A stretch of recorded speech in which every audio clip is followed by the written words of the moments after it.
Started here. Thanks everybody for coming. My name is Darren Kuzma. I'm the manager of Axiom here in North America. We're part of a global product development company based out of Bangalore, India.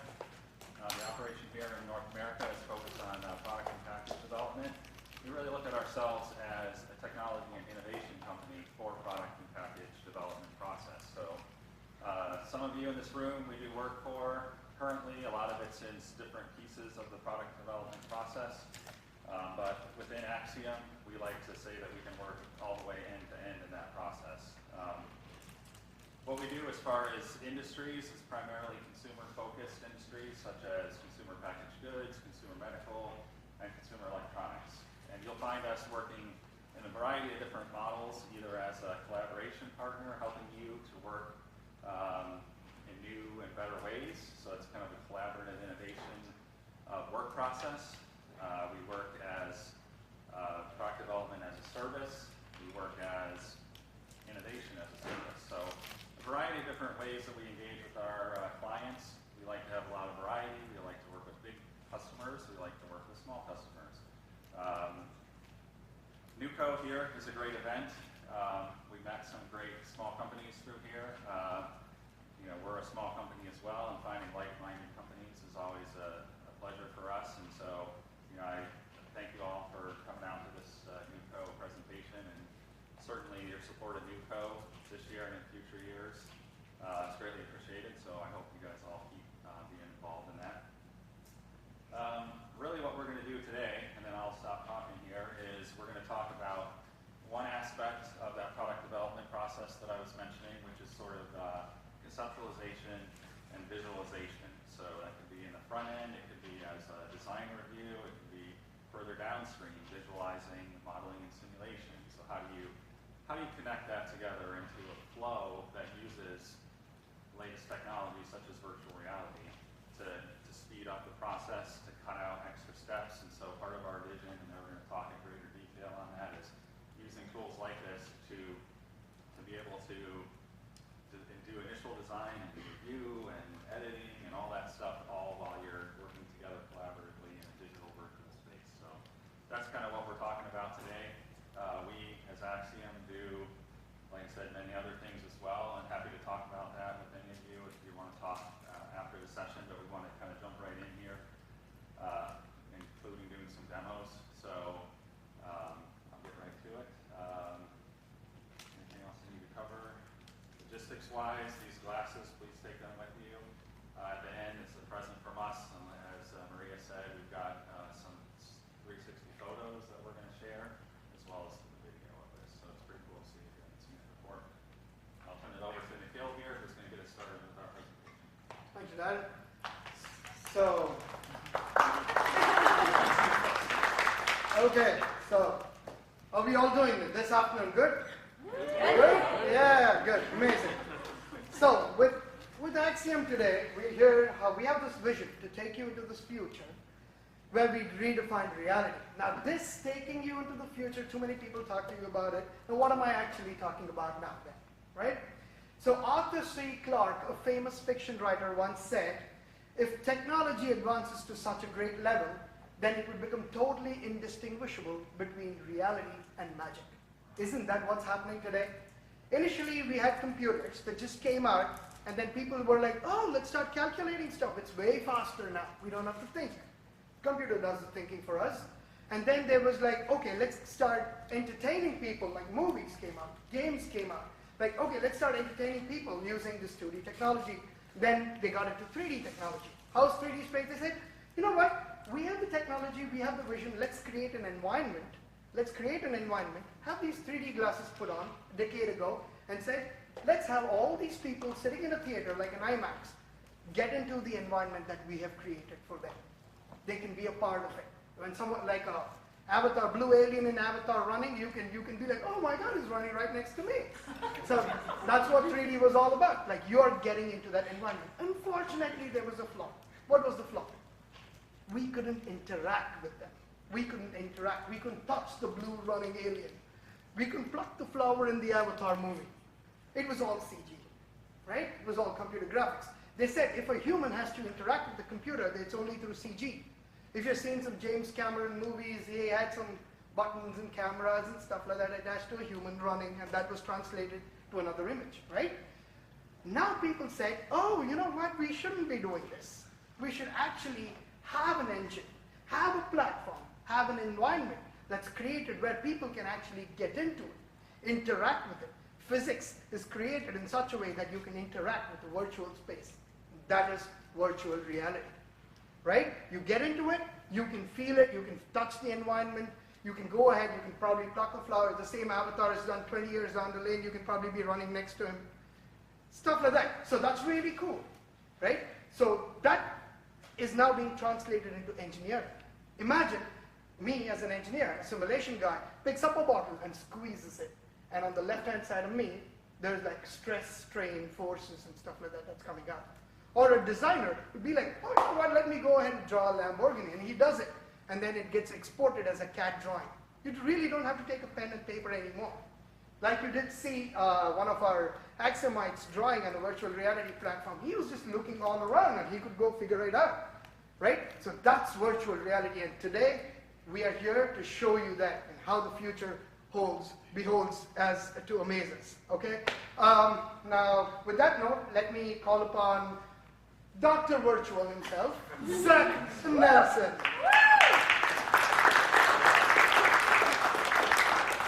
Thanks, Phil.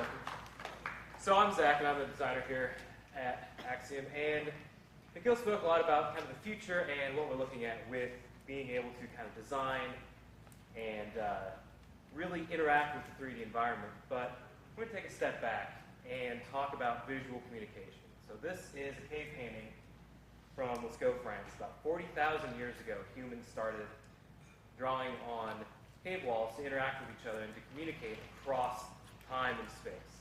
Because they realized there was a need to communicate with somebody that wasn't just real-time, face-to-face. And as we have developed, we've gotten more precise and more technologically advanced ways of communicating across space and time, but it's still fundamentally two dimensions. It's still a drawing or words on a piece of paper. It's really hard unless you're a designer or an engineer and you live in that CAD world every day. It's pretty hard to communicate in 3 dimensions to other people. Despite how our tools have gotten better, our computers, we have drafting, we have engineering, we have all these things now that we can make very, very precise drawings and communications, but they're still 2-dimensional. And really the only, so this is what we end up with. This is, this is a very, very good 2D representation of a 3-dimensional object, but at the end of the day, it's still a piece of paper or a screen with an image on it. And if we want to see something in 3D, we have to have someone make it, whether that is a company that 3D prints models for us, or whether it's someone working with their hands actually building something. The way we currently interact with things in the world is in 3 dimensions, with our hands, with things that people have made. And as we progress with computers, we've gotten better. We have 3D printers now that can print things within a matter of minutes. So we can design something in 3D, print it out, and then have it sitting there in front of us. But at the end of the day, the best thing we have right now is this, and that's a render. It's still just a 2D image. And so where we want to go with this is not to replace the traditional tools that we use as designers, the pencil, paper, those things are still going to be around. We're still going to use those to translate our ideas into a 2-dimensional drawing, and then translate that into 3-dimensional space where we build the actual products. The really exciting thing for Victor and I as designers is the ability to share our 3-dimensional ideas with people who aren't designers. So we can now send 3-dimensional images to people, 3-dimensional CAD files.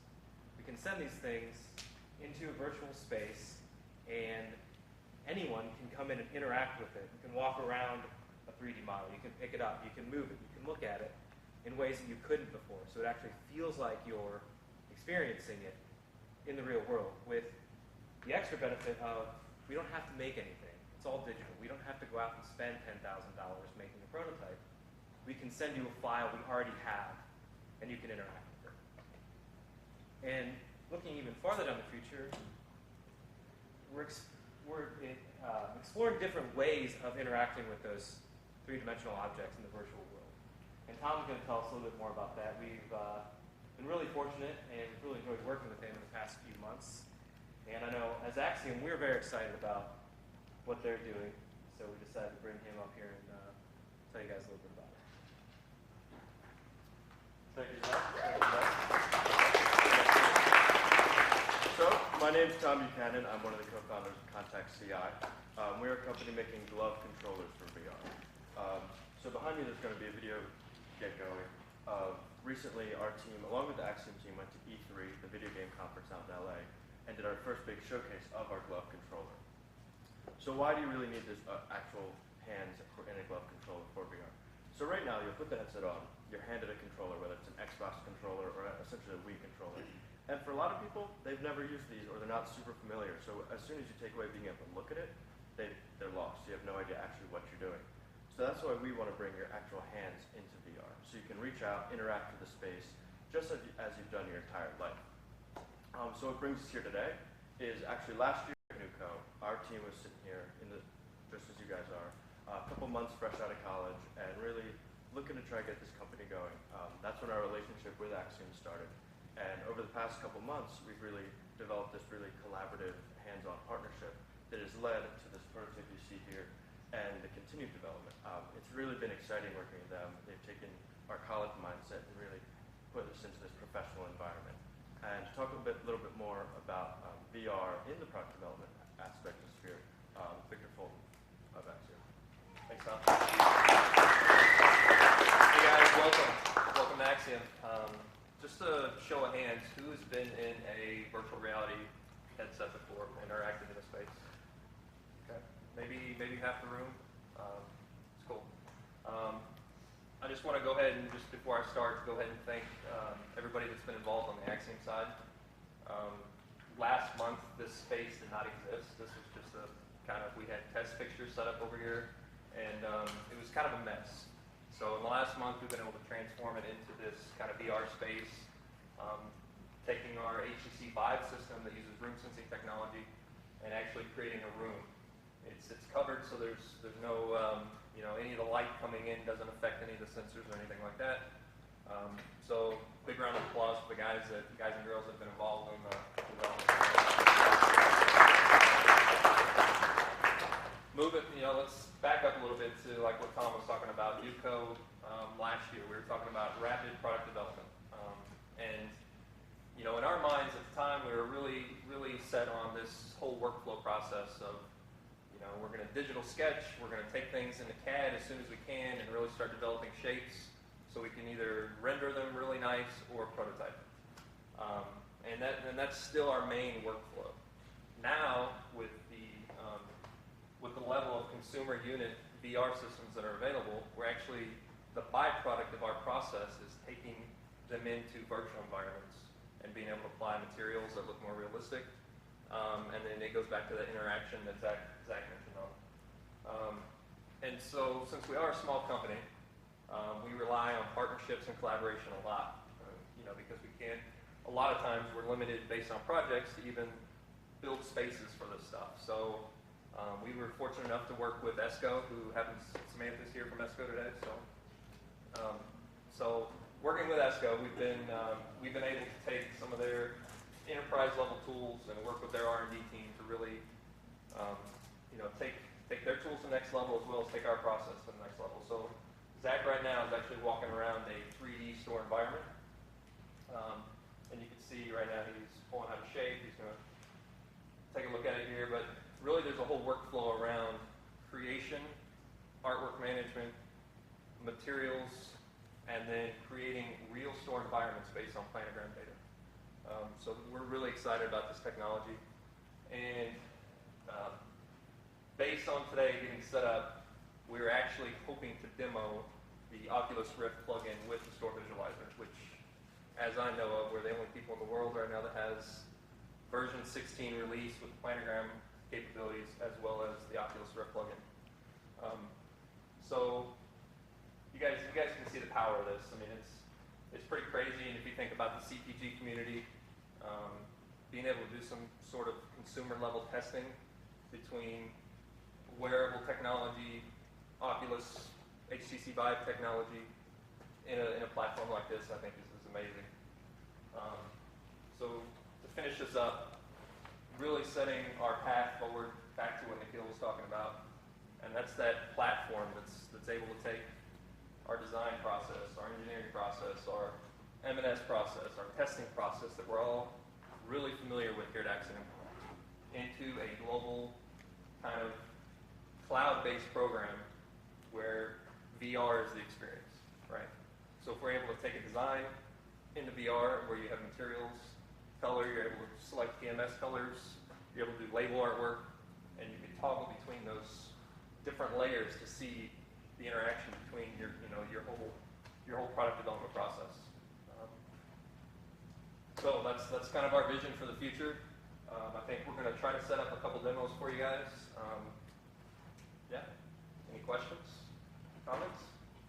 I think if we want to do some demos, you guys can start lining up. But in the meantime, we're just kind of do a Q&A, and Yep. Victor and Zach and Tom will all be happy to answer your questions. We can kind of do that while we're taking people back there one by one if you're interested in seeing the glasses and just kind of experiencing it for a minute. So I think we're going to have, I didn't want to chime in real quick. I mean, it's important to note that the things that we're doing with the virtual reality here is really bleeding edge kind of things. I mean, even having the software and the integrations between the hardware and the software is not been done before. And so this is like true bleeding edge technology that we're working with here. And so we did want to give you an overview of where we're at and how we're going to move forward with it. But I think a lot of power is from experiencing it. And so we wanted to keep the presentation time short so that we can give time for folks that haven't experienced the power of virtual reality to be able to actually see it and feel it. And so I would say during that time, let's have informal dialogue, questions. We're going to have a bunch of different headsets and things to look at different aspects of virtual reality, and we'll just go from there. So, any other questions? Nobody has questions? Where should they line up if they want to do the next step? Somewhere. Somewhere. Right, All right, is anybody interested in getting in the headset? Yeah. I'll try to buy it if you have There it. we go. Okay, yeah. If you guys have never been in a VR system before, you've got to experience it. I mean, I think your wheels will start spinning once you see the environment.